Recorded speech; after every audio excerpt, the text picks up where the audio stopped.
The senior correspondent of France 24, Robert Parsons, was covering the war in Ukraine from Kyiv, telling us the stories of war, horror, human tragedy, and tales of refugees fleeing the Ukrainian capital.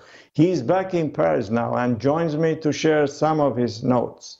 Hi, Robert. Thanks for your time. When I was watching your reports from Kyiv, it was obvious that despite the fierce resistance of Ukrainian army and bravery of ordinary people who are resisting the occupation, the Russian army is advancing slowly, using a brutal tactic of bombing densely populated residential areas. You've been witnessing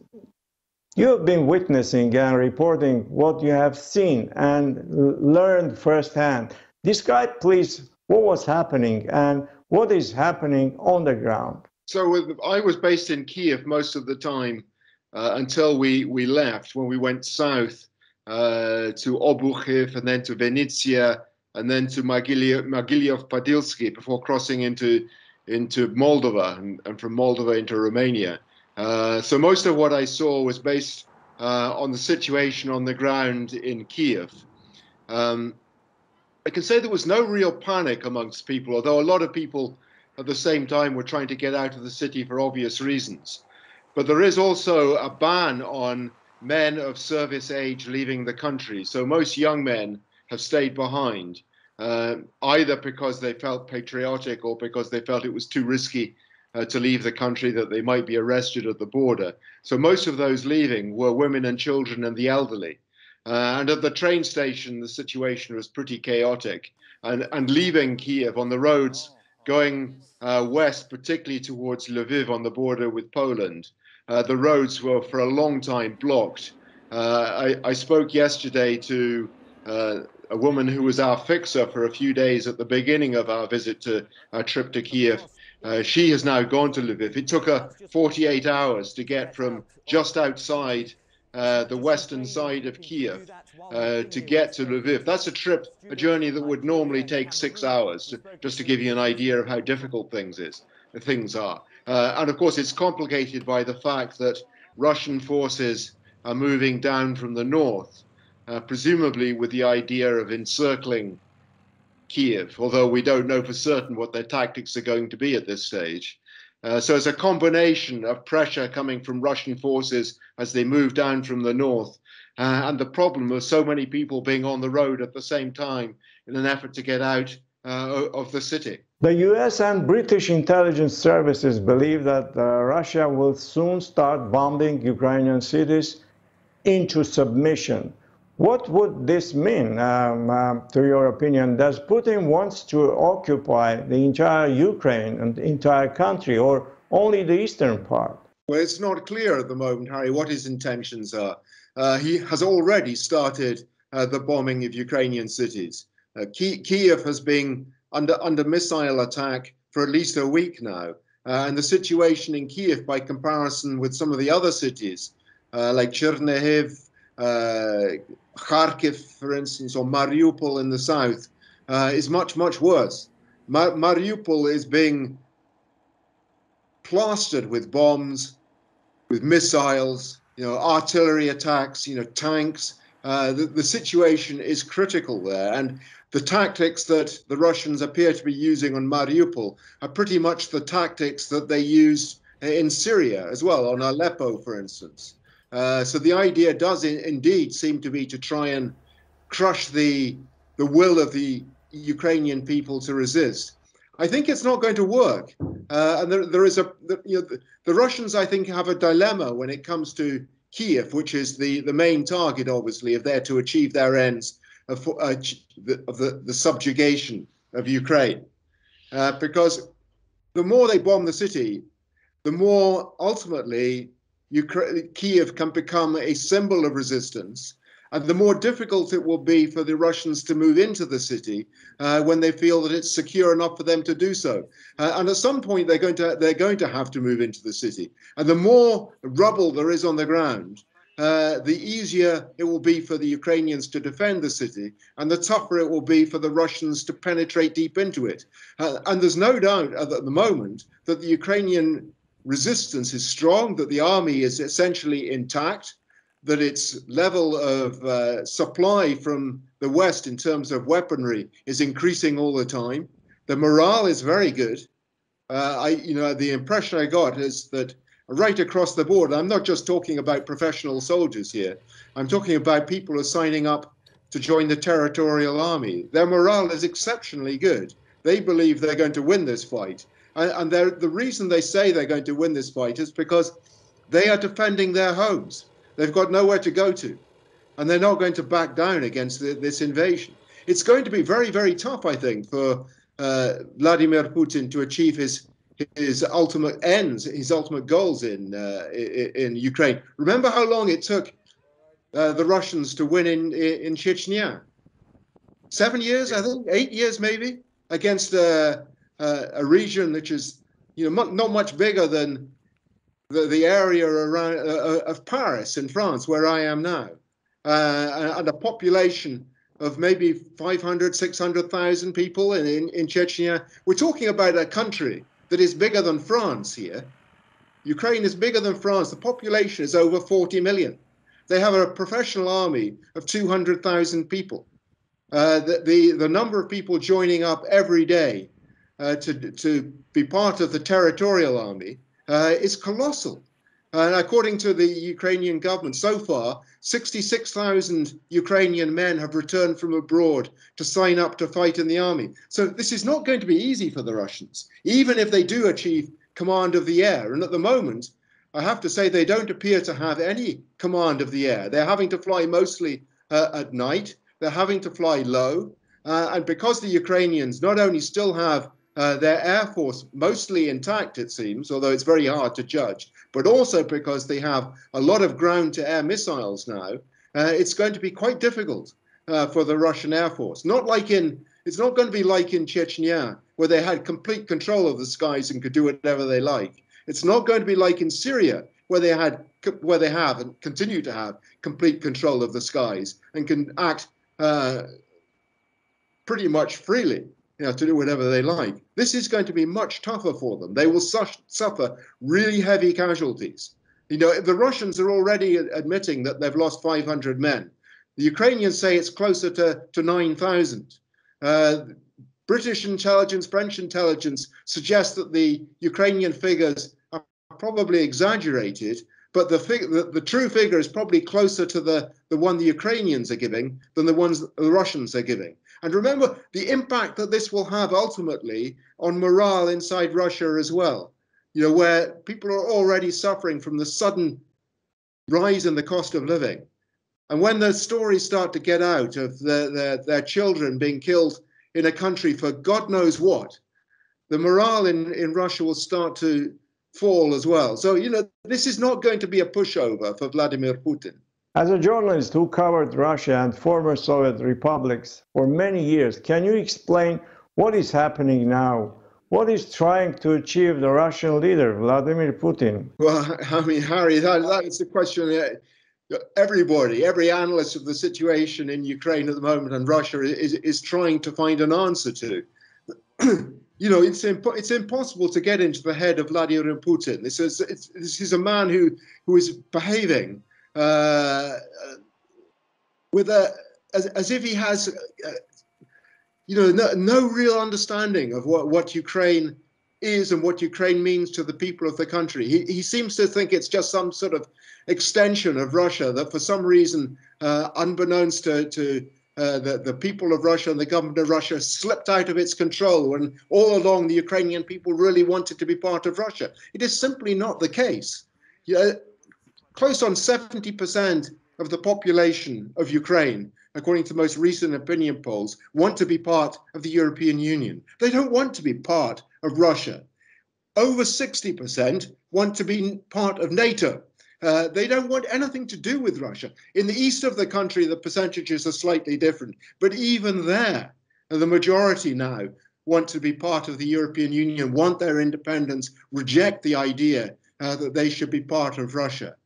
So Vladimir Putin's ideological position, based on a sort of distorted version of Russian and Ukrainian history and how Ukraine achieved its independence and what happened on Maidan in 2014 is what is propelling him at the moment. But he's driven increasingly by a sort of almost maniacal narcissism, I think made worse by the fact that the number of people who have real access to him is very limited. He's getting, I think, analysis from those around him, which is intended just to confirm his own perception of what is happening. And that perception is a very distorted perception of reality. It was interesting what President Macron of France had to say. You know, over the last, after his meetings, and he's had several with Putin in recent months, that his sense of reality seems to be slipping away. He's becoming much more ideologically driven. And driven by a perception of history, which is not shared by the people of Ukraine. Do you think Putin is acting erratically, strangely, as some Western experts suggest? How can he possibly believe that he can challenge the whole world? Or do you think he has miscalculated the ability of the Western countries to consolidate so quickly against his aggressive move? I think he's completely miscalculated, Harry. Yeah, that is one of the big takes on what has happened at the moment. And frankly, very few people would have expected the West to come together in the way that they have during this conflict in Ukraine. Because if we remember what happened in Syria when the Syrian government, when they crossed the so-called red line over using chemical weapons against their own people, Barack Obama let that slip, didn't respond in the way that he had promised that he would. We remember what happened in 2014 when the Russians moved into Crimea. The West did pretty much nothing about it.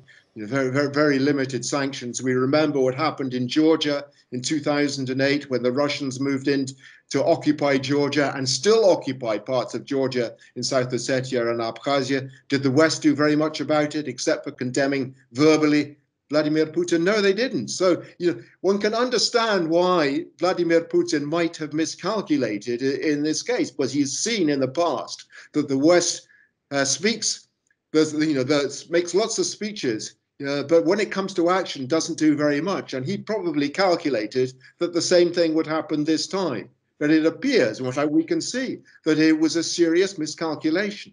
The West has come together in an unprecedented way to impose the heaviest sanctions that have ever been imposed on a major country. Iran has had sanctions imposed on it, but it's not a country the size of Russia or the importance of Russia. And the sanctions that are being imposed on Russia are even more extensive than those that are being imposed on Iran. So this is really going a long way. And what he's achieved, for instance, in Germany, for so long, NATO countries have been urging the German government to step up to the mark and reach that 2% of GDP to spend on defense. They kept prevaricating, say, yes, we're going to do it. It's going to take time. We'll achieve that goal of 2% of GDP on defense by the mid-2020s. Now, we see Olaf Scholz, the new chancellor, speaking before the German parliament and saying, things have to change. We've got it wrong in the past. We've miscalculated about Russia. We've failed to understand what it is that Vladimir Putin is trying to achieve. And he has put aside over 100 billion euros to start spending immediately on German defense, to take the defense spending well over 2% of GDP. That is what Vladimir Putin has achieved, by this action. And even Finland and Sweden, two neutral countries, are talking about joining NATO. So Vladimir Putin has achieved his own isolation. And even if he is successful in Ukraine and gains control of Ukraine, you have to wonder where is his economy going to be? What sort of country is going to emerge from this? A country that is blocked off from the rest of the world, whose only access to external markets are going to be with China. And we know what sort of relationship China will want with Russia. It won't be a relationship of equals. Russia will be a very, very junior partner with a very difficult relationship with a massive country which is developing far faster than its own, which has it's vastly more populous than that of China, which has a very, very long border with Russia, and whose citizens are already seeping inexorably into Siberian cities, where the Russian population is shrinking all the time. It's not a very attractive prospect if you're a Russian at the moment. You are fluent in Georgian language, and you led some Georgian media organizations, including RFRL Georgian Service, Georgian TV Pink. Do you believe that Georgia and other former Soviet republics could be the next target for Vladimir Putin?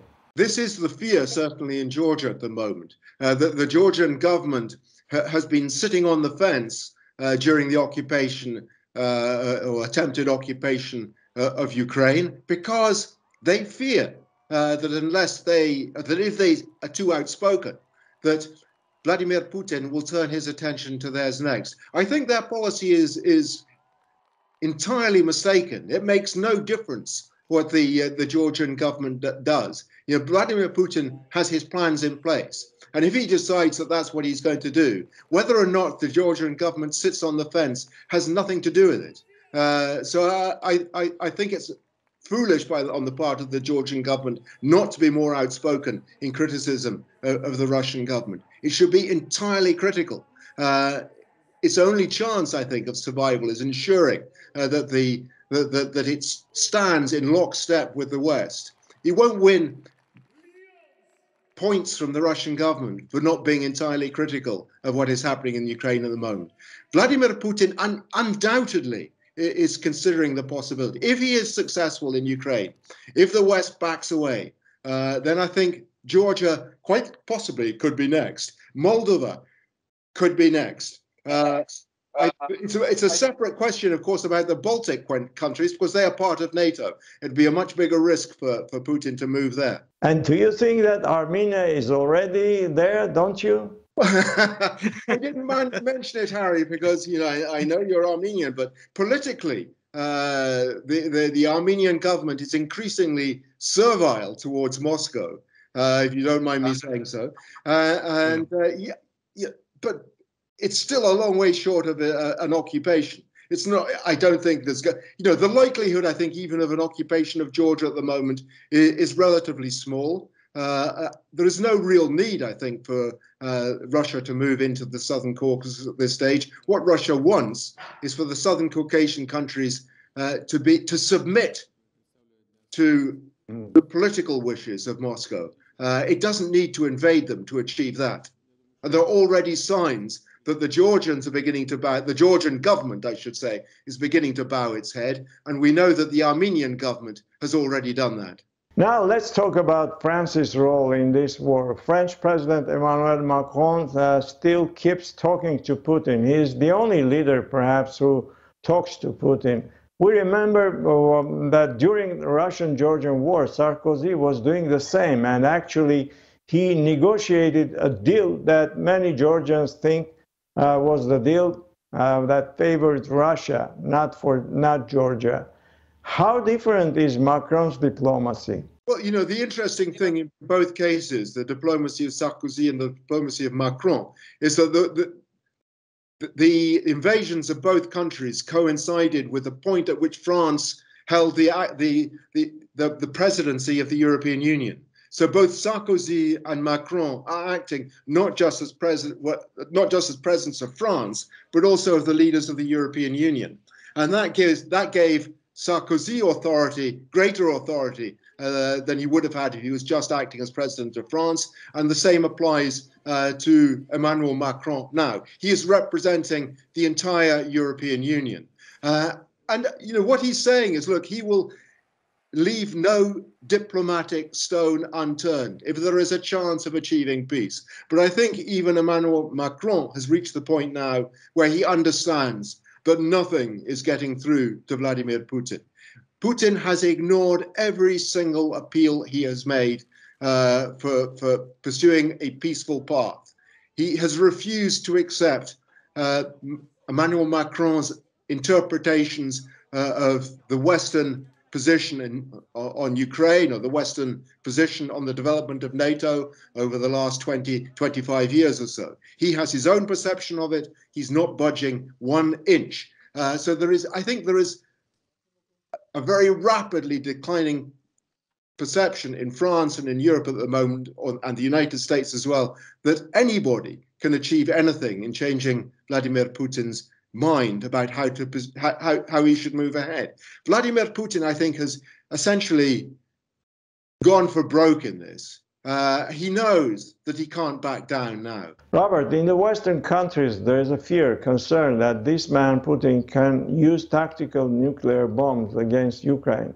There is also fear that missile accidentally fired from NATO side or from the Russian side might trigger the war between NATO and Russia. Do you think it's possible? I think it's highly unlikely, Harry. You know, obviously it's a possibility when war is taking place, so close to the borders of a NATO state. Poland, for instance, a member of NATO. There is clearly, and the Baltic countries, there is clearly a risk that there could be a clash that would degenerate very rapidly and raise the risk of a nuclear confrontation. I think at this stage, I think it's highly unlikely. I think it's extremely unlikely that the Russians will use tactical nuclear weapons in Ukraine. If they did so, they would be taking the risk, I think, that NATO might become involved in the conflict.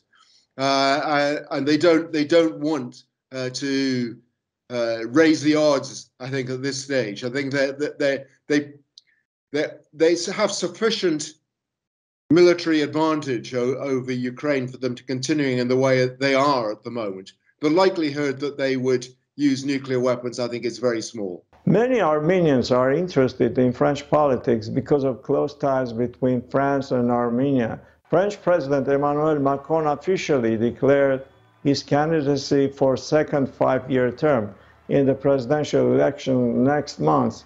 Do you think he has good chances for re-election? Yes, he's undoubtedly got good chances for winning this election. And remember, even before the war in Ukraine started, he was well out in the front with around 25% of the vote. You know, it's almost certain, I would say, that at this stage that he's going to go through to the second round of the election. No way he can win in the first round. He's not going to get 50%, over 50% of the vote.